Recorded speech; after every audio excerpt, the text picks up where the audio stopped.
Right. Now I gotta hope everything works. Amber, what's on the screen right now? Does this show the presentation? Yes. Or Yes. is or my granddaughter? Which one? Practices and schedules. Morning, everybody. Welcome to our short little meeting here, because I know some of us have to jet out of here by 10 o'clock.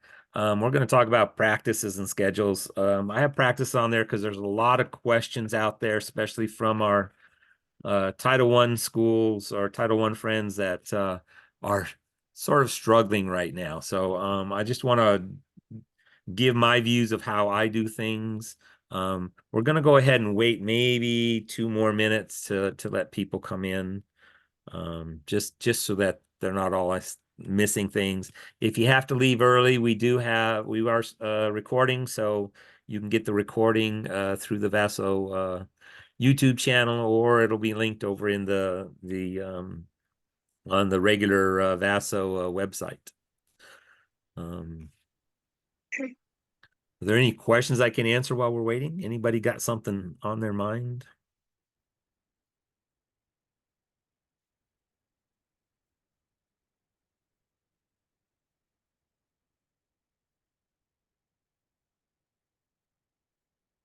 Typed name wrong. I don't remember typing name, Jim, but we'll get it fixed.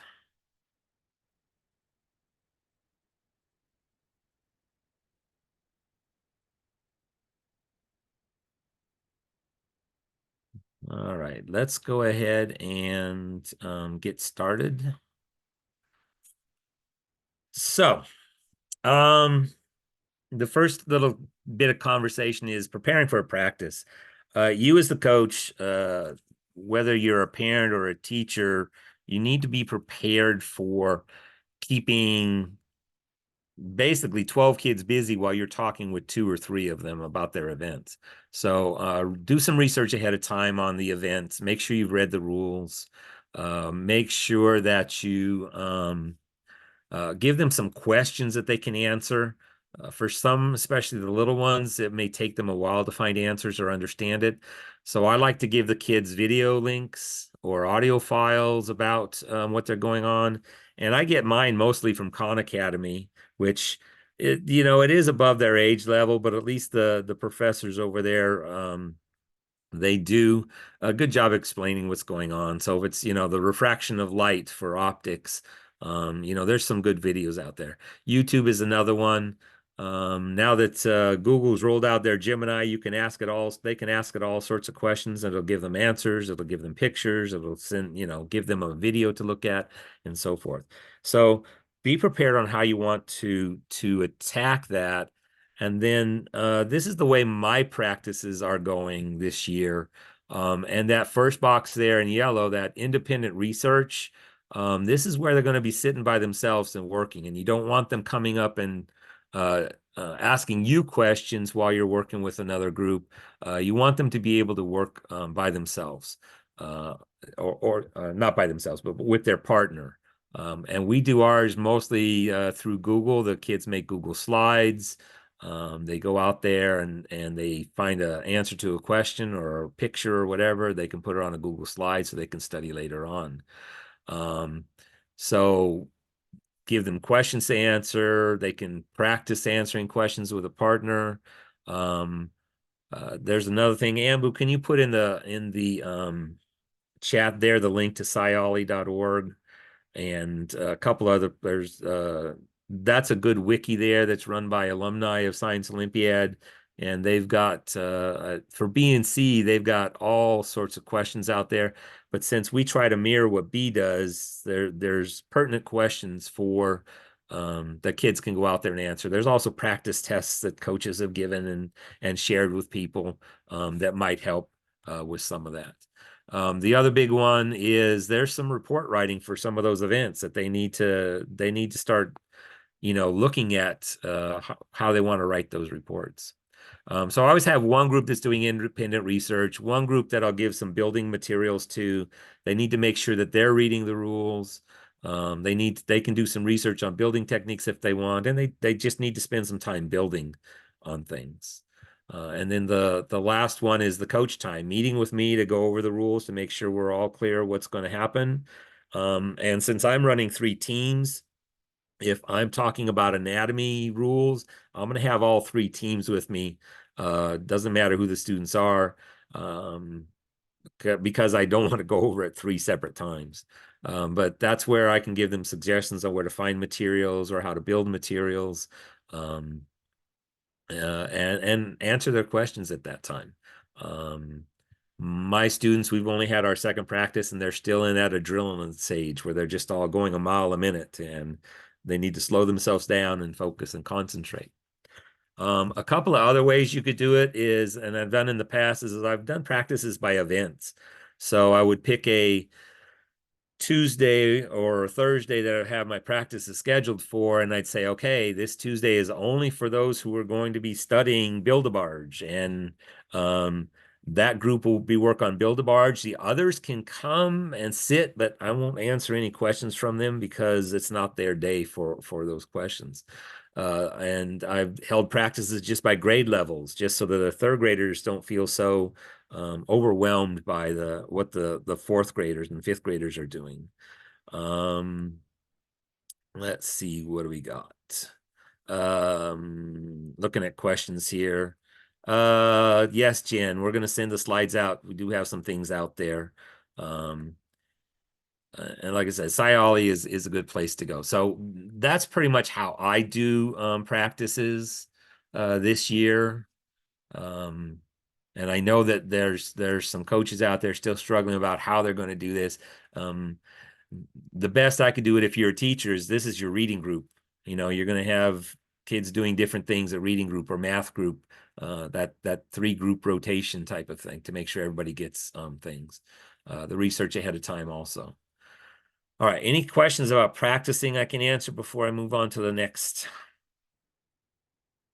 How do students select events? I actually give them on their permission form that parents have to sign the list of events and they tell me what they want to do.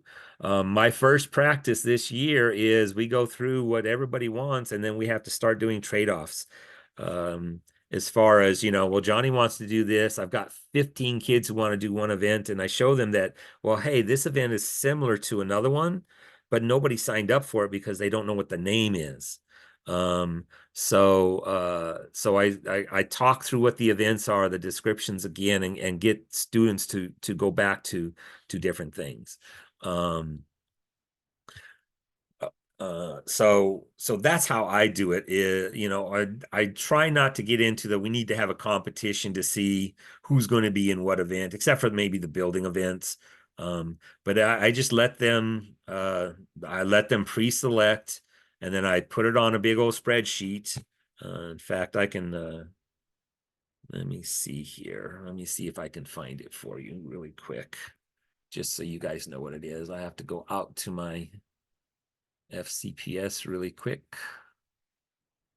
And is it showing my Google? Let's see. Whoops, too far. There we go.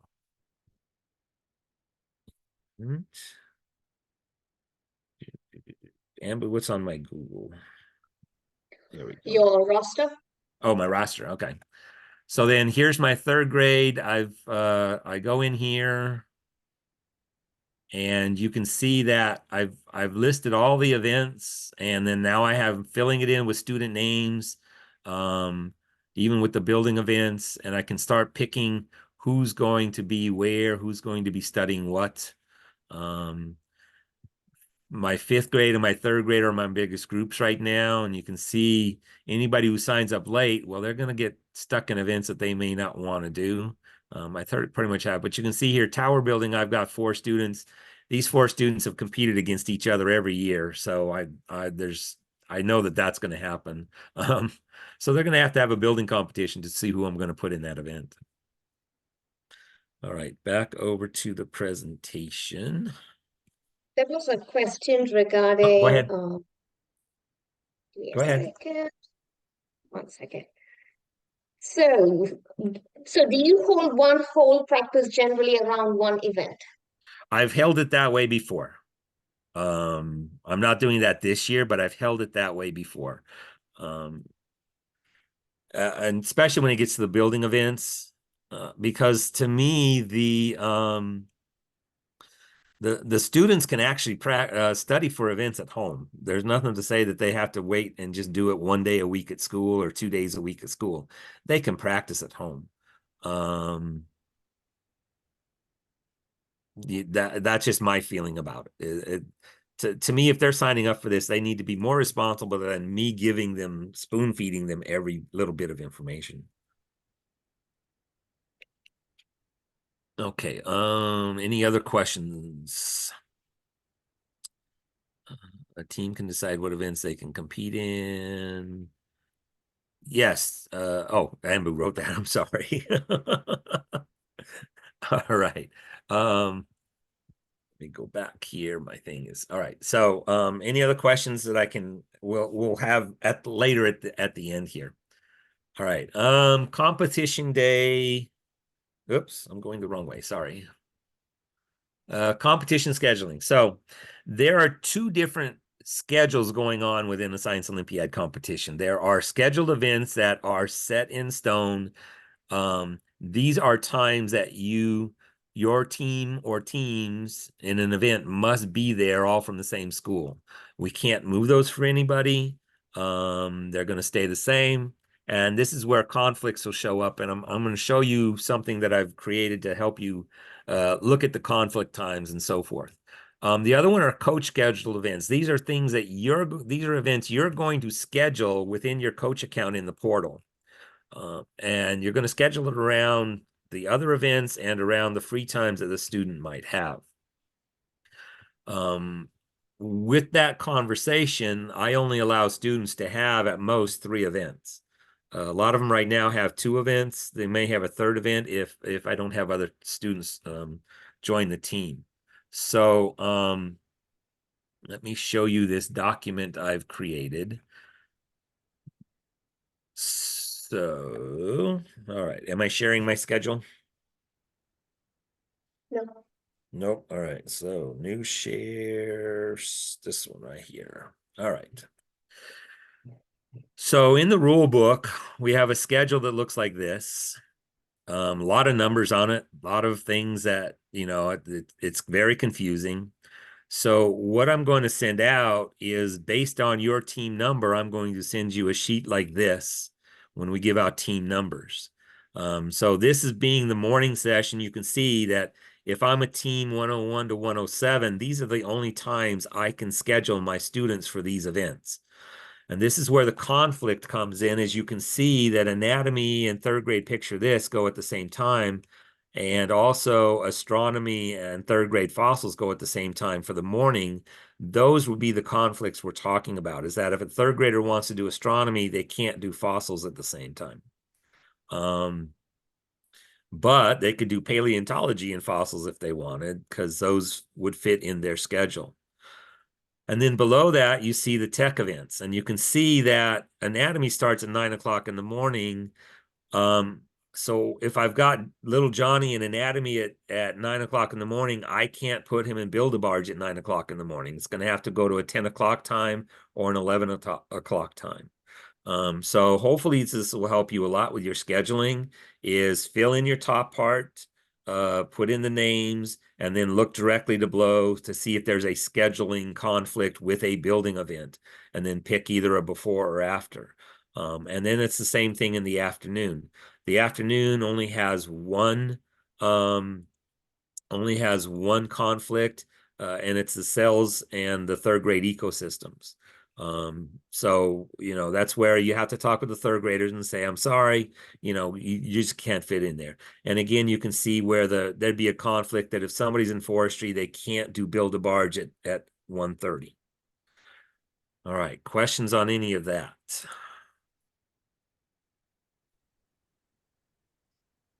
Yeah, Alan, Go ahead. so we sign up as a team, not by like the pair of students that are doing that particular event. So like, could I have, if there are 2 students who want to do cells, but there are 2 students who want to do ecosystems, can they not, they're different students, can they sign up for the different events? Oh, yes, yes. Okay, so we're not signing up like all 15 of us have to do certain ones at certain times. No, no. Okay. Yeah, so based on the rules, in the rules, it tells you how many students can come to each event. Okay, So optics, I think, is just 2 students this year. So you're only going to put 2 names there if you have 1 team.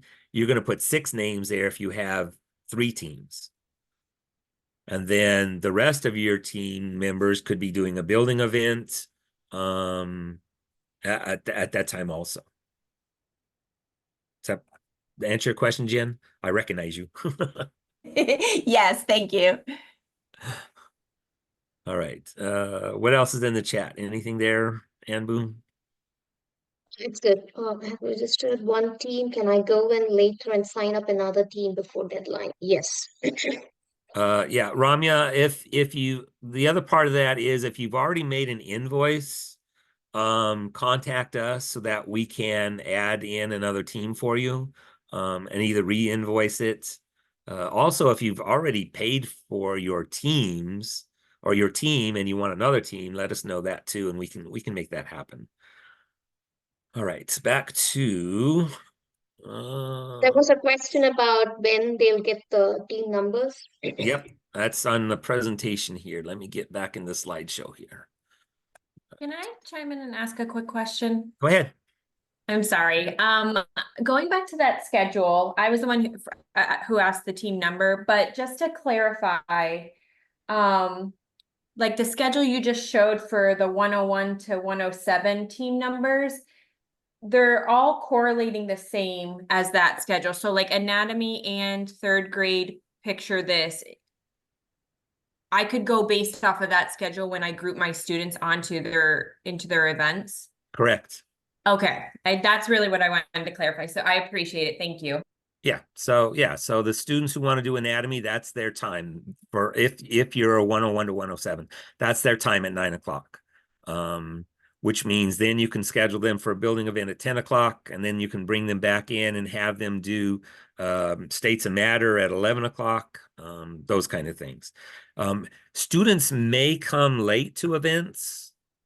I guess that's something that I should put out there, is that students can come late to an event. So you could have a student do anatomy for 30 minutes and then come for the last 15 minutes of a building event. It's not optimal for a student to do that. Or they could start the building event at 9 o'clock and then go into paleontology at 9:40, because you can see there's only a 5-minute difference there. So they may be done already with their Build-A-Barge event and be able to make it to the paleontology. Students can come into events late, but they can't leave an event and come back to it. So once they're there, they need to finish that event before they move on to another one. But it is okay to have some overlap, as long as you know that I don't know what it'll be at TJ, but at Langley, the rooms are not that far apart for all of these, so they could make it from one to the next one. But you need to remember, they can come in late, but they will not be given additional time to finish the test. Oh, yes. Thank you. Thank you. Do you need to have an event with each set of students at each event? No. You're going to have one chaperone that's going to take them inside, make sure they're at the right room, and then come back and pick them up later. But that's your option. Sometimes I don't even have parents walk the kids in, because they should know where their rooms are. They should know how to find them. They're big kids. They like that responsibility. And I know I've got some pie in the sky ideas about what my teams can and cannot do.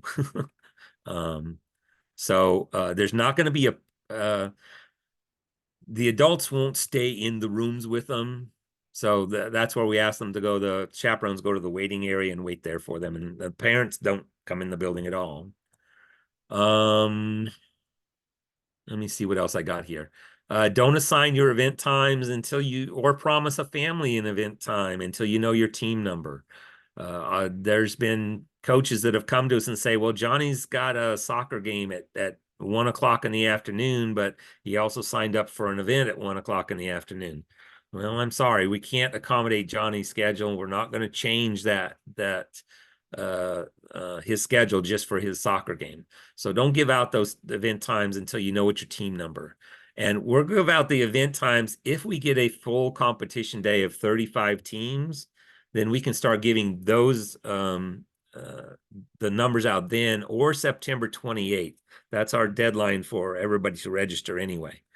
In the past, we've tried this and we've wound up with more teams on a day than we thought we'd have. So that's what we're going to hold to. It doesn't look like we're going to have a full 35 teams at any one of our competitions. So right now, everybody is still getting their dates once they've completed their registration, turn in their registration forms, make their invoice if they're a Title I, or paid their fees if they're not a Title I. So that's been happening there. When you get your team number, you're going to get a 3-digit number. The first one is just Alan, do you mind ahead. sharing the Oh, I'm not sharing. PowerPoint? I'm sorry. I'll go back. All right, is it sharing now? Let me go back. I still see the schedule. You still see the schedule? How about now? Yes. Oh, there we go. Okay. Sorry. So I've already talked about the slide, but this is where my notes were. And then your team number looks like this. You'll have a 3-digit number. The first one is just your competition day. So the 100 numbers are at Langley on the 26th of October, and then the 200s will be at Langley on the second date, and the 300s will be at TJ the 2nd of November. And then the 9th of November will be 400 numbers. So the first is it's just a placeholder for us inside of our computer systems. But it's your competition date. And then the second one is your team number. So like this is for team 24 on the 3rd competition day. Just so you know that. And then before we go over to the portal, are there any questions? There is a question regarding events running over. If an event runs late, then all successive events that the kid participates in can be affected with respect to the time. How do you plan? So, well, my thought is not to schedule them 2 events back to back. What we tell the event supervisors is, and we've built into the schedule, especially the building events, a 15-minute window between them, and a 10-minute window between the written test events. So what we tell the event supervisor is the first time you run an event, the first of the day, is very important, and you got to watch the clock. And if you start 2 minutes late, then all the other you're going to start 2 minutes late and you're going to end on time, then all the other groups during the day, the other 6 groups or 7 groups during the day, you're going to start them all 2 minutes late and you're going to end on time, so that everybody gets a fair amount of time. Everybody gets the same amount of time. Like Amber was saying later, though, if a student is coming into an event late, we're not going to extend the time for them. Their start time and their end time are set.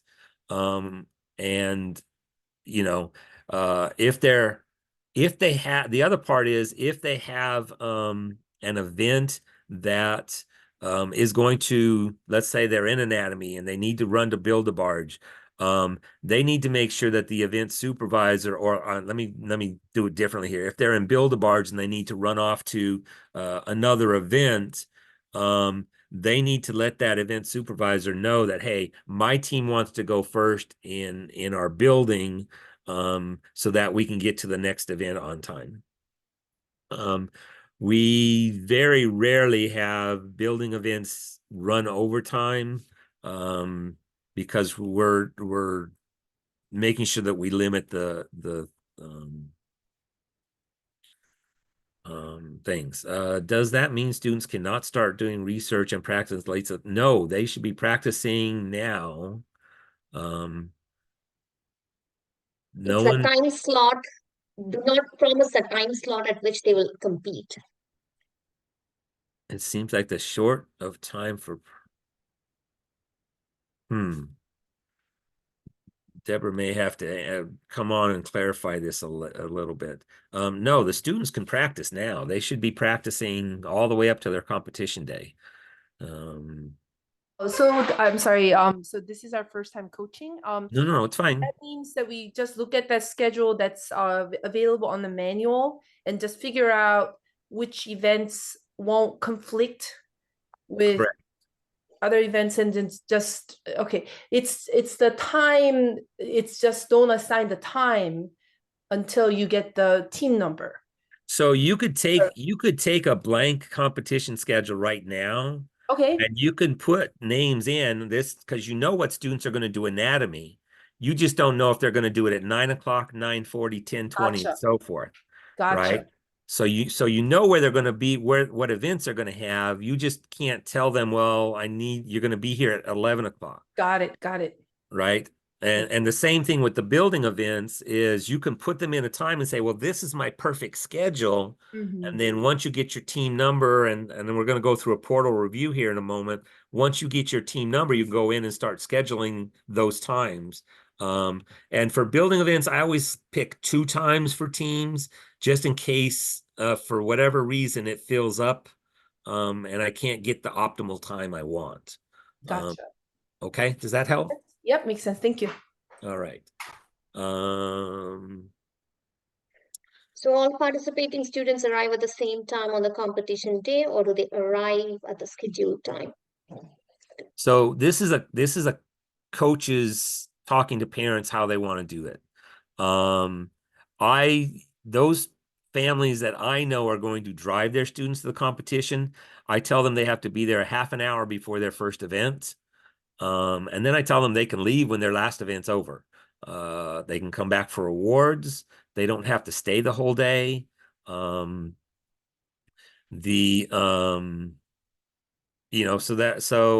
that's up to you as a coach, how far in advance of their first event you want them there. And for me, who may have 45 students, it works to my benefit to let them do that, because I can't have 15 students in events and 30 students standing around doing nothing until their event starts. That's how I handle it. They don't have to all be there at the same time. They just have to make sure that they're ahead of time, check in with whoever my parent helper is at my team spot. Make sure that they have all the right supplies. They have their goggles, they have their pencils, they have a calculator if they're supposed to, and that they're ready to go, so that when the chaperone, says, okay, it's time for this event, they can go in the building there. Julia, you can send the parents the link to the rule book. It's out there at the VASA website. You can download it for them. I usually send out hard copies of the rules with my students, so that they have something to look at. The parents have something to look at. But it's just out there. You can send it however you want. Jen, we're still working on space for awards. We're hoping that we can get a big enough space. We always worry about this because 3rd graders get trampled every time we do awards. Just because parents want to push and shove and try to get a picture of, whoever got that shiny little medal. But we are working on space. So we're hoping that we'll have it out for everybody. And that's the best I can answer that at this moment. The awards usually happen, and Wu, correct me if I'm wrong here. The awards are usually about 45 minutes after the last event ends. Yes. So our hope this year is at 5 o'clock, we'll start the awards. We do want to have a parade of champions. We do this where the teams can march in with a banner or whatever, and then have a seat all together in a spot. Just like the opening and closing ceremonies of a regular Olympics. So there's a question about, so are kids walking in and out of the building for their events? So that's where the team chaperone can pick them up from an event, take them back out. We can't have students in the hallway observing other events, because then that's not fair to everybody. So they come in, they do their event. If they don't have an event scheduled right after that, then yes, we ask that they go back outside. All right, let's get over to the portal to show you some things there. I gotta find where it's at. I think I have to change some things here. Let me go here. Another quick question, if you don't mind. Go ahead. To clarify, are teams going to be assigned a room indoors, or are they have a space outdoors of the school? I'm slightly confused. Okay, we don't have any space in the building for teams. So it's going to be, so you're going to find a space outside the building. Okay, thank you very much. So we should plan to bring like pop-up little canopies, stuff like that. Yes. Unless you're a Title I school for Fairfax that's bringing a bus, then your team space could be your bus. But yeah, I know Jeff's online here. Jeff brings, I don't remember if he brings his grill or whatever, but yeah, they sit out in the parking lot with their tents and Yeah, we bring a tent, and that way people can see it, and they kind of, it's a congregation area. Otherwise, it's too. Yeah. Thank yeah, you. and he's one of the smarter teams that doesn't do it by the front door. He goes away from it. He finds the furthest Yes, place get open. away, get far away. Not too far though. Okay, is it showing the portal now? Yes. Okay, so let me sign in here really quick. So as a coach, when you come into your portal, this is the test school. This is just a test tournament that we built to show you some things. Over on the side here, I don't know, is it big enough for everybody to see clearly? Or should I zoom in? I can zoom in a little bit. Over here, we have some dates that we're looking for. Like, you should know, getting pretty close to the end of, who your students are. There's a place where you're going to assign students. You have to make sure the rosters are due. This group here is actually would have their tournament on October 26th. So this would be when the rosters are due, when you as a coach have set them up as teams. When the open building time sign up, this is the first date that I could have started for this competition, not for the ones we have now. Set students up with their building times, and then it tells me when it's going to close.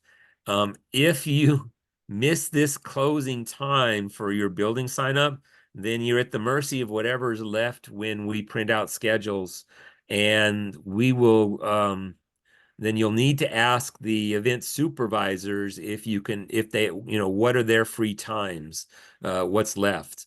They may be able to accommodate you and give you the time that your students are available, or you may have to wait, a couple of hours before you get the time.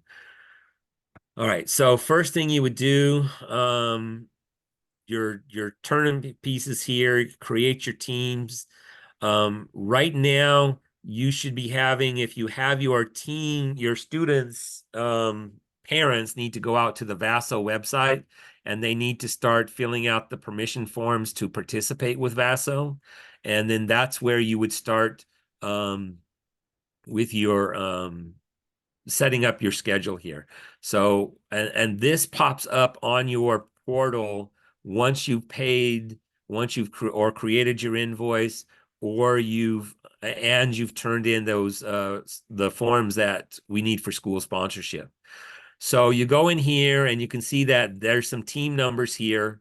I can go in here and I can change. It's going to show team A, team B, team C. This test school has 3 teams, and I can change it to whatever my students want it to be.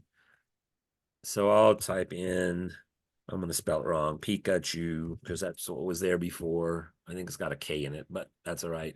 And now I've got my team name. Over here, how do you want your name to read? Or this is how your name would read when we do our award ceremony. How many students you have it on now, and then you could print your roster and view to make sure you have everybody. So this is just the first part of setting up what is your team name going to be.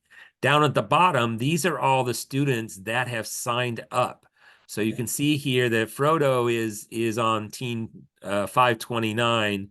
Agatha Christie doesn't have one yet.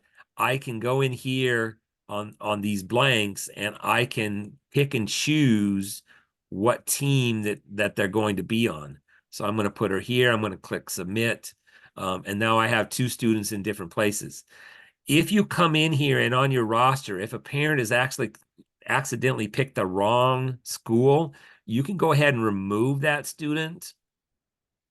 You can click the view to see what their details are, since these are all fake, and it tells you what they are. You don't have to contact the parent if they've made a mistake. You can remove them from your team, and then the system will let us know that there's an orphan out there somewhere that we need to find out who they belong to. And sometimes there's a clue inside of the message here as to where they're at. So setting up your teams is just as simple of let me put all the 5th graders on this one for me. You know, I'll go in and I'll pick. And then what'll happen is up here, you'll see that now I've got some numbers in there and I can view the roster and it'll tell me who's there and I can double check. Yes, Frodo's on the right team. And I can double check them all to make sure that I know that the students are there. Are there any questions about that?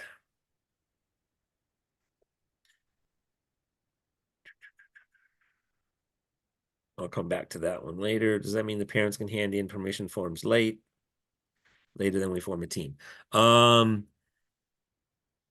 The teams can be set, but they've got to get, we need at least a week and a half, 2 weeks to get wristbands printed. That's the other part that goes into this equation is once a student shows up for competition, they have to have a wristband corresponding to their team number and their school. And we do that, one, to make sure we have the right students coming to the right event times, and the other is to make sure that we don't have somebody from outside coming in. So getting students to sign up is important. Let me go back and I'll talk a little bit. Let me finish this first, and then I'll come back to the other thing. So this is pretty straightforward here. You as a coach, you've got all your information in, and you're going to go into the register your teams. You're going to go in and you're going to check for your volunteers. Do you have any volunteers? And we can see here there's some volunteers that are going to help in case we need them on competition day. The only way that a lot of this is going to happen is the volunteers is that last part of the equation. Once you have that filled out, a lot of things start popping up here for you. The scheduled device. This is where you're going to look at, okay, Team Pikachu. I'm going to go in here to select times, and you can see here, okay, Johnny can make it at 1 o'clock. Susie can make origami glider at 9 o'clock. And this is where you as a coach would pick your optimal times. Now, once it gets to a point where they are all filled out and there's no more space in that, and we've got it set right now that we can take 6 groups of students at a time for each hour. Once that fills out, these will start falling off, and that'll be the only time you could pick for that. So that's where I get into let's make sure that you got a first time and a second time that a group could come. And then once you do that, you click submit, and now those students are signed up for those times, and you can see they show up over here. Tells you Team Pikachu has got Build-A-Barge at this time, Origami Glider at that time, and it would start filling out for all of your teams. And then the next part of update event counts. This is where I'm going to say is Providence. I've got 6 students coming to that event. I've got 3 students coming to this event because it's a 3rd grade.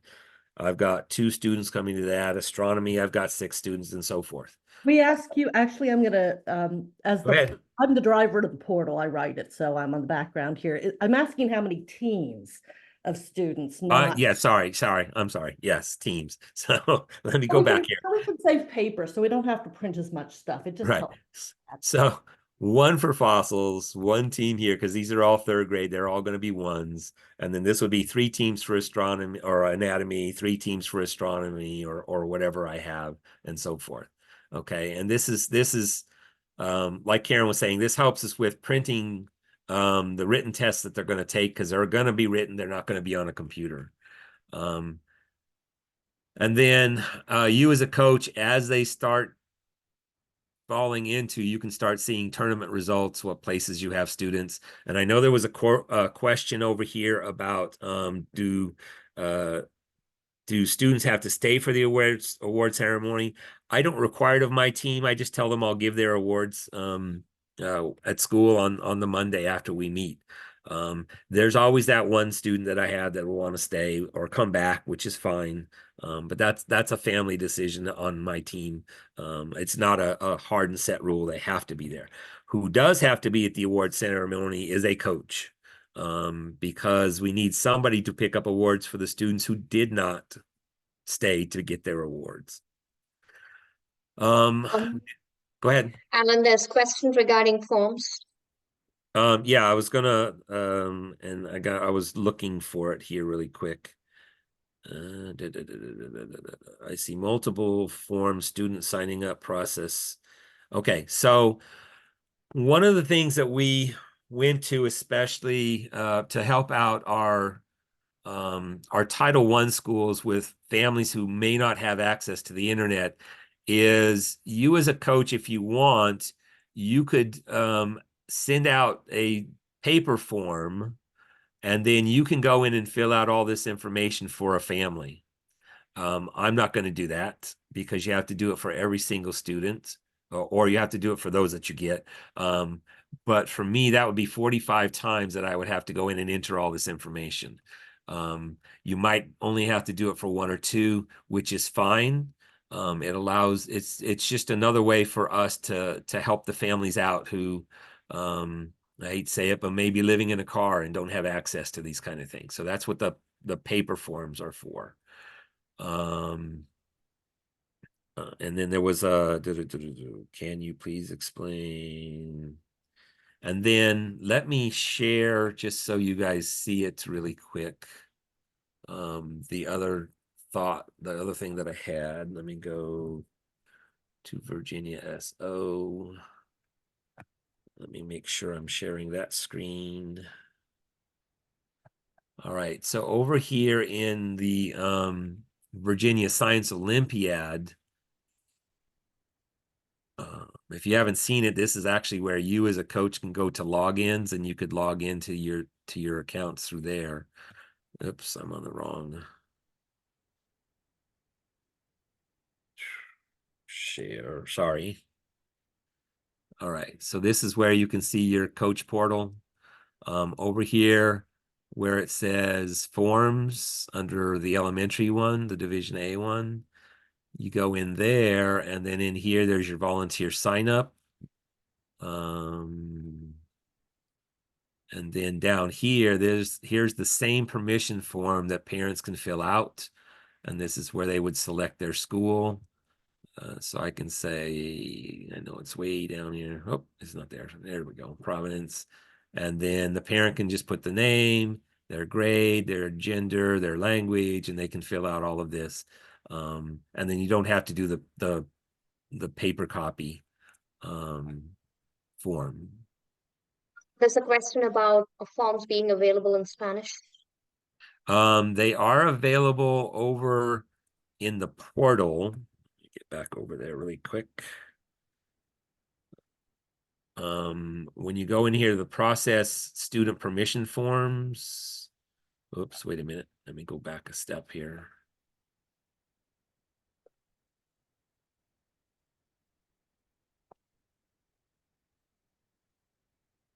Like everybody's on the portal at one time.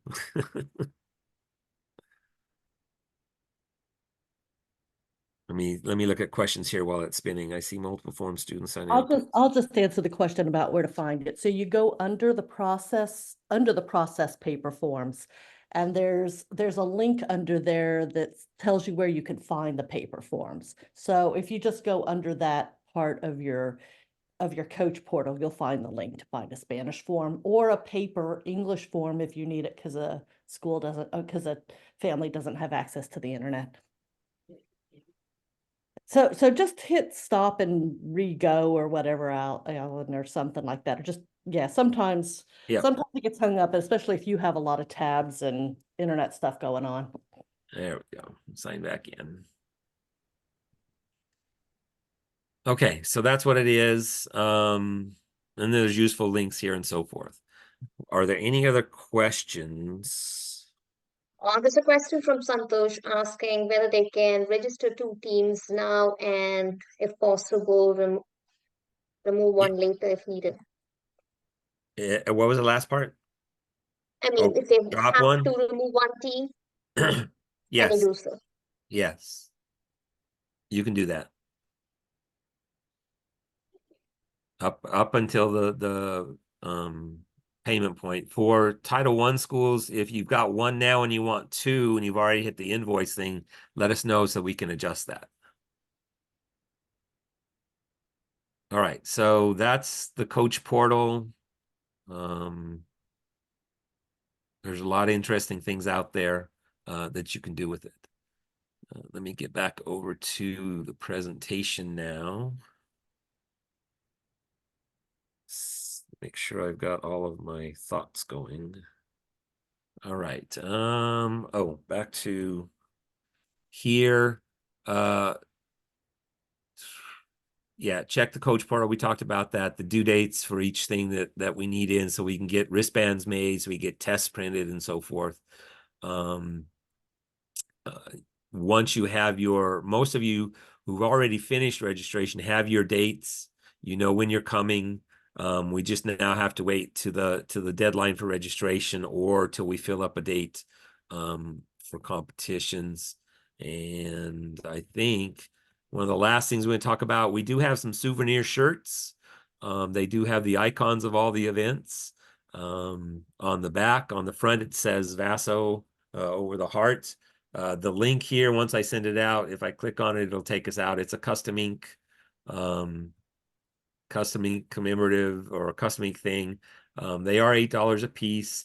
They also do have hoodies out there. $18 a piece. $18 a piece. Or $18, sorry. $18 a piece. There's also some hoodies out there. But that's a family thing. Those of you who are Title I schools, Title I is not going to pay for these shirts. So that would be a family decision, not a school decision. There was an interesting question a couple of weeks ago from a team. You can get a team sponsor if you want. But what you cannot do is you cannot use the Vaso logo on your team shirts if you have somebody sponsor you and buy your shirts. But you can use the Science Olympiad logo. You'll need to go out. If you're going to do something like that, let me know and I'll send you the link so that you can read through their rules. Because they do have some rules to do that.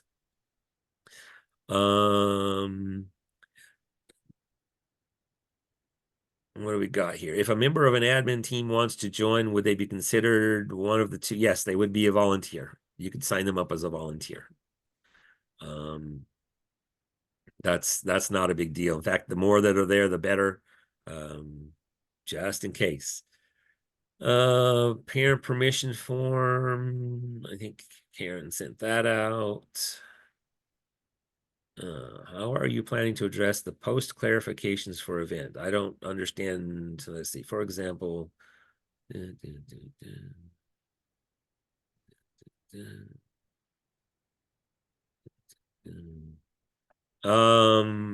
we're not asking them to know 5,000 fossils. It's not in our rule book under any of those. And- Alan, this is Ram. So hold on one second. Let me finish my thought. And within the fossils, it's more about how is a fossil made than it is about identifying fossils. And we're not going to put some obscure little plant out there that a student couldn't find if they looked for it. We're going to put things that they're going to know. It's not going to be that hard for a student to learn that. The more important thing is going to be so we're talking Jurassic fossils for 3rd grade. It's going to be the major fossils. It's not going to be the itty bitty mold spore that's growing somewhere. Also for the bigger part to me is can they learn how a fossil is formed and so forth. But we are not going to change our rules to be like a B event. Just understand that these students will be able to they'll be able to answer these questions. So just to follow up, Alan. So first, it's an open event, the one that I was talking about, and the other one is like for Division B, even within. I can't talk to Division B because I'm Division A. Yeah, no, I'm just mentioning. And I'm how not they do. going to compare the two competitions. Ours are run fair for third graders up through fifth graders. So I'm not going to compare. I'm not going to get into any of that. We'll take this offline if you want, but this is not the place for that. Okay. All right. We've come to the end. It's almost time to start the Division B meeting for those of you who are also doing a Division B team. So we got a couple minutes left. Any other questions?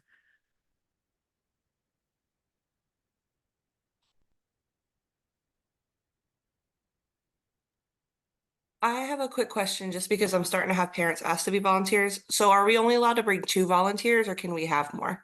You can have as many volunteers as you want, but only one volunteer gets to come in the building at a time. Okay. The other side of that question is I'm not too sure who we have covering all the events at Thomas Jefferson yet. So we may need a parent to step in and say, yes, I can run an anatomy event and grade the tests for you. So the other part of that is since the students will be outside when they're not competing, you're going to want some parents to ride herd and make sure everybody's safe, and help them study outside if they're, if they brought their notes with them to study outside. Going along with the volunteers, if a school is providing one team, it said there needs to be 2 volunteers. Those 2 are being strictly assigned to the building to run events, correct? Possibly, if we need the help. But you as a coach can be one of those volunteers. Okay, I thank mean, you. I thought we had to provide a designated amount that would help with events. You have to provide well, I've helped with events and coached my team at the same time. By the time we get to competition day, the students should know what they need to do. The only thing that they need help for is getting to the room and getting back out to wherever their parents are at. Other than that, I've successfully run events and coached at the same time and run the whole tournament at the same time. So the volunteers we post online to our portal, those are just they're basically volunteering to do whatever for the day, either stay with the team or you be used in an event. Correct. Thank you for the clarification. Correct. Okay, there's a question regarding practices after the tournament is done. Once we finish the competition, should we still do weekly practices? So this is a Title I school, Miranda, and I'm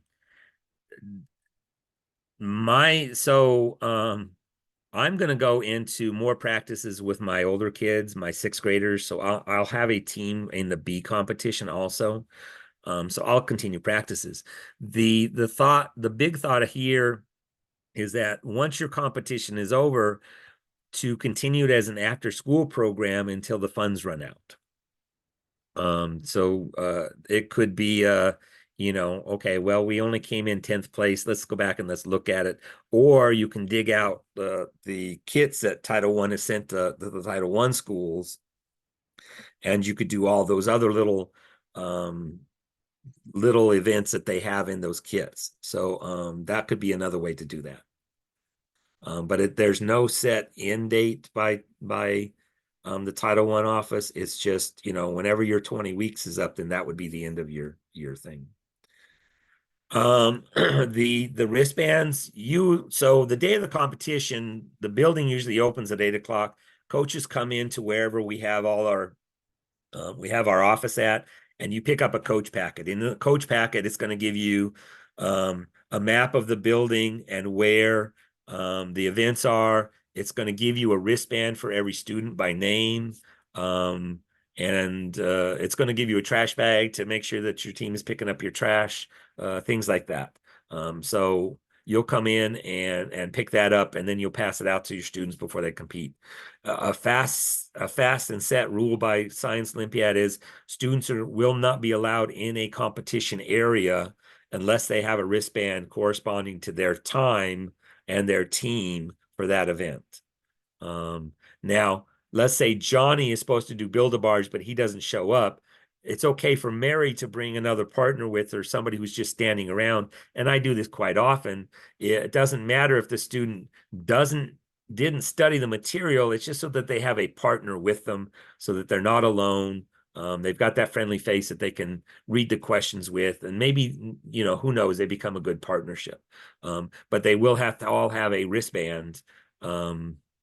It will have their name on it, have their school on it, have their team number on it, so that event supervisors could check that.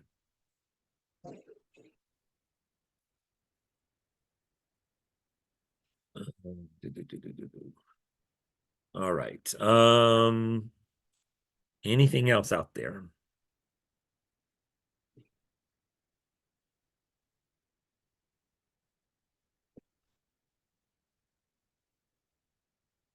All right. Well, thank you all for coming. Ambu, are we going to have another meeting sometime?